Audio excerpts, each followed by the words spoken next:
తెలంగాణలో ఏటీఎం భాష అనగానే మనకి గతంలో మోడీ గారు చేసిన వ్యాఖ్యలు గుర్తుకొస్తాయి.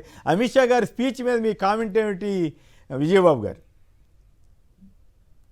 అంటే అమిత్ షా గారైనా నరేంద్ర మోడీ గారైనా సమకాలీన అవకాశవాద రాజకీయాలకే ప్రాతిపదికగా వారు మాట్లాడుతుంటారు తప్ప ఒకప్పటి బీజేపీ లాగా ఒక సైద్ధాంతికంగా వాజ్పేయి గారి హయాంలో సైద్ధాంతికంగా ఒక్క ఓటు కోసం ప్రధాని పదవిని సైతం ఆయన తృణప్రాయంగా పెట్టి ఒక ఆదర్శ రాజకీయ నీతిజ్ఞుడిగా భారత రాజకీయ చరిత్రలో ఆయన ఉన్నారు.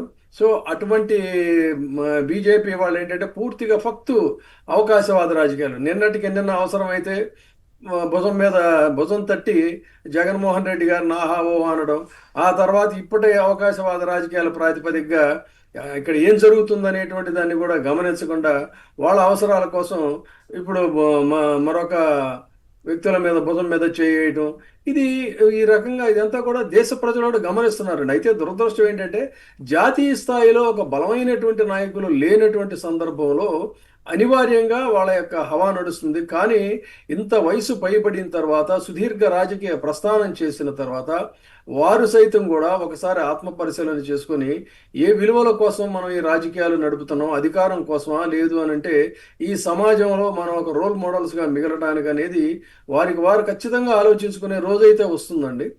అంతవరకు దాకా ఏంటంటే ఇవన్నీ అవకాశవాద ప్రసంగాలు తప్ప మరొకటి కాదు. రైట్.